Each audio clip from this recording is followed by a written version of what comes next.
প্রথমে তোমরা এটা অ্যাকচুয়ালি কি ওয়্যারিং করেছো? হাউস ওয়্যারিং করেছো। আচ্ছা, এখান থেকে কোথায় সাপ্লাই দিয়েছো? প্রথমে এখান থেকে এনার্জি মিটারে কোন টার্মিনালে দিয়েছো? ফার্স্ট টার্মিনালে। আর সেকেন্ড টার্মিনালটা কি অ্যাকচুয়ালি? নিউট্রাল। তারপরে টার্মিনালটা, তারপর একটা নিউট্রাল, তারপর একটা কোনটা ফেজ? একটু তারটা দেখাও তো। আচ্ছা, তারপরে এনার্জি মিটারের আউটপুট থেকে কোথায় আসছে? মেন সুইচে আসছে। আচ্ছা, মেন সুইচ থেকে কোথায় আসছে? এমসিবি। এমসিবিটা কিসের MCB? Double pole MCB, DP MCB. আচ্ছা, এমসিবি থেকে কোথায় যাচ্ছে? বোর্ডে যাচ্ছে।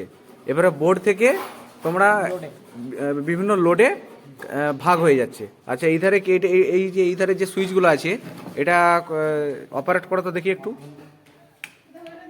আচ্ছা, ঠিক আছে। এরপরে আমরা কি করব? পোলারিটি টেস্ট, কন্টিনিউটি টেস্ট, এই টেস্টগুলো কিন্তু করে নেব।